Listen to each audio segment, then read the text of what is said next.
अस्सलामुअलैकुम। नहीं जी, धूप काफ़ी ज़्यादा हो गई है और जानवरों को तो ना वो छाँव में बांध दिया गया है। और कोशिश करें कि ये जो फ़ैन है ना, ये आप दीवार के साइड पे जो लगते हैं ना, दीवार के ऊपर फ़ैन वो लगाएं। छत वाले फ़ैन जो होते हैं ना, वो बहुत ज़्यादा जो है ना वो गैस को ऊपर नीचे करते हैं और जिसकी वजह से ना वो गैस सारा दिन उधर ही रहती है। तो कोशिश करें कि जो फ़ैन है ना, वो जो दीवार के साथ लगते हैं ना वो लगाएं, ताकि हवा जो है ना, जो भी गैसेस हैं वो उनका अखराज बाहर की तरफ हो, ना कि ऊपर पहले पंखा नीचे लेके जाए फिर ऊपर लेके आए उसको।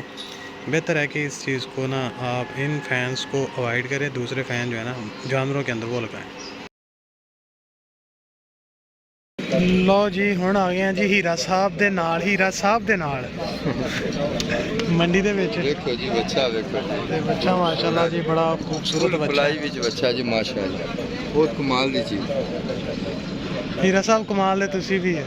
तुसी हो कमाल दी सरकार आ, वेखो साडा तुसी हो कमाल। लो जी, ਇਹਦਾ रेट कितना होना है? ਇਹ ਬੱਚੇ ਦੀ डिमांड है जी 10 लाख रुपया। वजनी बच्चा जी, हाँ जी। पूरा जोबन च बच्चा, दुआन नाफ झालर अजक्ट बच्चा जी, माशाल्लाह।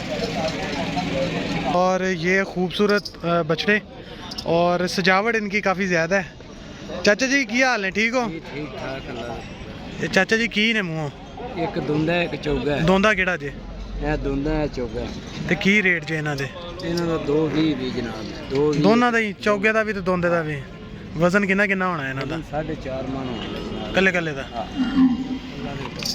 लो जी, यह दो बच्चे ने, दोनों 4.5 मन का चाचा होनी कह रहे हैं। ये तकरीबन 4 मन ही निकलना ना? हाँ जी, 4 मन 4 मन ही निकल। है जी 2,20,000 रुपये का एक बच्चा है। खारियां मंडी दे विच जेड़े रेट ने ठीक ही ने। इस तो इलावा है जी बच्चे ने माशाल्लाह, ये तकरीबन जेड़े ने ना, यह जेड़ा बच्चा सामने खड़ा ना जिथे भाई हुण खड़े ने। भाजी ये किन्ना है मूँहों? दोंदा है? चौगा चौगा है। ते किन्ना क वजन होना चाहिए?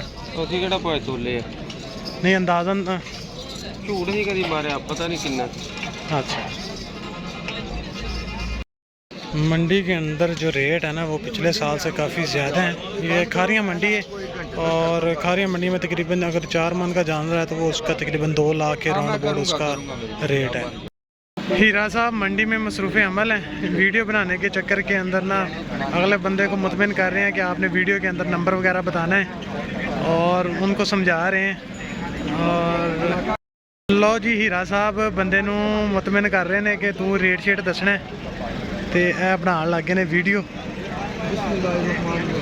हीरा साहब की सुन रहे हैं। नाल च बड़े खूबसूरत और ज़बरदस्त बच्चे नज़र आए।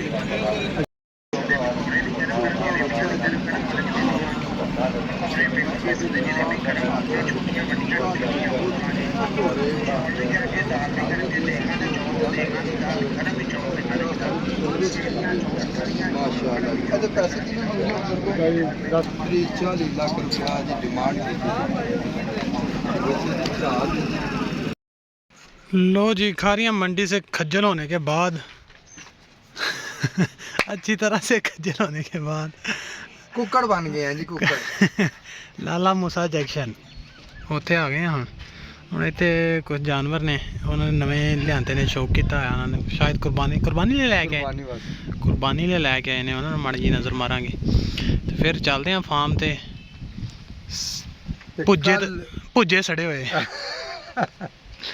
ਕੱਲ ਬਹੁਤ ਹੀ ਪੁੱਜੇ ਸੜ। ਕੱਲ ਨੂੰ ਬਹੁਤਾ ਜ਼ਿਆਦਾ ਭੁੱਜ ਸੜ ਹੋਣਾ ਹੈ ਉੱਥੇ। ਹਾਂ, ਕੱਲ ਅਸਲ ਮੰਡੀ ਜਾਣਾ ਜੀ ਅਸੀਂ, ਜਿਹੜੀ ਤੁਹਾਡੇ ਪੰਜਾਬ ਦੀ ਸਭ ਤੋਂ ਵੱਡੀ ਮੰਡੀ ਹੈ ਔਰ ਬਹੁਤ ਅੱਛੀ ਮੰਡੀ ਹੈ, ਲਾਹੌਰ ਸ਼ਾਹਪੁਰ ਕਾਂਜਰਾ ਜੀ। ਉੱਥੇ ਗੋਟਲੈਂਡ ਫਾਰਮ ਵਾਲਿਆਂ ਦਾ ਕੱਲ ਵਿਜ਼ਿਟ ਹੈ ਜੀ, ਤੇ ਡਾਕਟਰ ਸ਼ੇਬ ਸਾਹਿਬ ਨੇ ਮੈਨੂੰ ਹੀ ਅੱਗੇ ਅੱਗੇ ਰੱਖੇ ਆ। ਅੱਲਾ ਹੀ ਆ ਮਾਫੀ ਦੇ ਦੇਣ ਕਿਧਰੇ। ਮੈਂ ਕਹਿੰਦਾ ਜਿਹੜੀ ਵੀ ਹਵਾ ਗਰਮ ਚੱਲੇ ਨਾ, ਤੁਹਾਨੂੰ ਟੱਚ ਕਰਕੇ ਤੇ ਫੇਰ ਸੁਭਾਨ ਅੱਲਾ, ਕੀ ਬਾਤ ਹੈ, ਕੀ ਬਾਤ।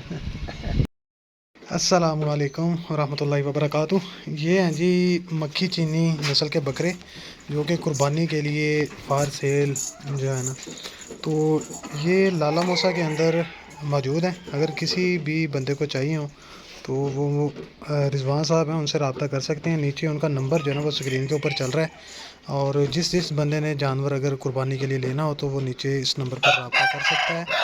और ये जो मूंछ है ना वो 2 दांत हैं, और इनका जो वज़न है वो तकरीबन एवरेज आप कह लें कि हर जानवर का 60 किलो वज़न है।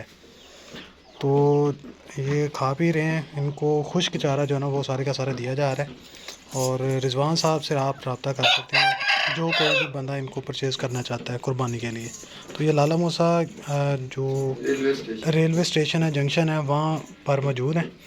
तो इनसे रब्ता करके आप जो है ना वो ख़रीद कर सकते हैं।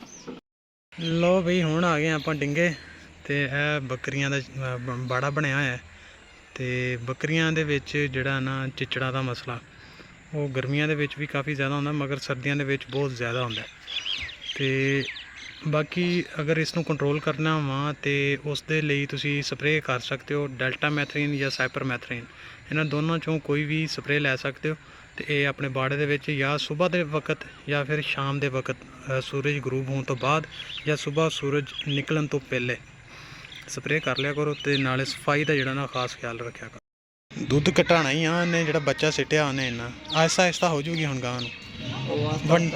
ਪਾਈਏ ਤੇ ਚਲੀ ਗਈ ਹੈ ਬੱਚਾ ਸਿੱਟਿਆ ਇੰਨੀ, ਇਹ ਪਤਾ ਹੁੰਦਾ ਜਿਹਨੂੰ ਜਿੰਨਾ ਬੀਤਦੀ ਆ। ਇਹ ਗਾਈ ਨੇ ਜੀ ਬੱਚਾ ਸਿੱਟ ਦਿੱਤਾ ਗਰਮੀ ਦੀ ਵਜ੍ਹਾ ਦੇ ਨਾਲ। ਤੇ ਇਹਨੂੰ ਅਸੀਂ ਸੈਕ ਸਿਮਰ ਰੱਖਿਆ ਸੀਗਾ ਡੱਚ ਨਸਲ ਦਾ, ਤੇ 2 ਮਹੀਨੇ ਦੀ ਪ੍ਰੈਗਨੈਂਸੀ ਚੈੱਕ ਕਰਨ ਤੋਂ ਤਕਰੀਬਨ 15 ਤੋਂ 20 ਦਿਨ ਬਾਅਦ ਇਹਨੇ ਬੱਚਾ ਜਿਹੜਾ ਸਿੱਟ ਦਿੱਤਾ, ਬਾਰਸ਼ਨ ਹੋ ਗਈ ਇਹਦੀ। ਤੇ ਇਹਦੀ ਹੁਣ ਅਸੀਂ ਕੀਤੀ ਆ ਸਫਾਈ। ਇਨਸ਼ਾਅੱਲਾ ਜਿਹੜਾ ਨਾ ਅਗਲੇ ਮਹੀਨੇ ਨੂੰ ਫਿਰ ਸੀਮਨ ਕਰ ਦਿਆਂਗੇ ਤੇ ਇਹਨੂੰ ਪ੍ਰੋਪਰ ਪ੍ਰੋਟੋਕੋਲ ਦੇਵਾਂਗੇ, ਇਹਨੂੰ ਠੰਡਿਆ ਰੱਖਣ ਲਈ ਵੀ ਇਹਦੇ 'ਤੇ ਬੰਦੋਬਸਤ ਕਰਾਂਗੇ।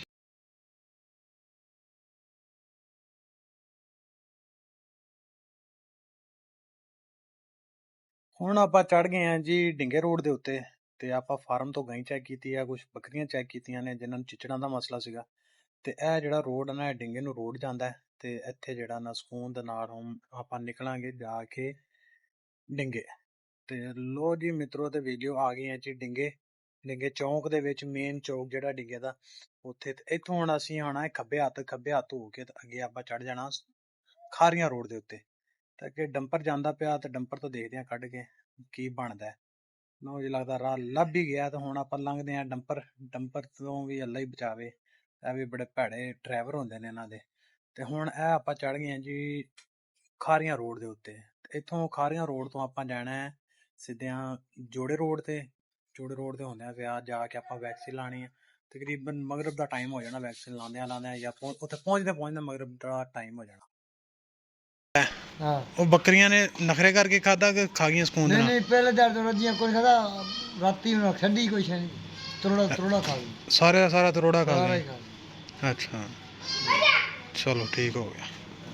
लो जी अब करने लगे हैं जी वैक्सीन, और ये आए हैं जी भाई साहब के पास वैक्सीन लान। लाइए भाई वैक्सीन फिर जी वाकई पक्की गल है? पक्की गल। चलो फिर।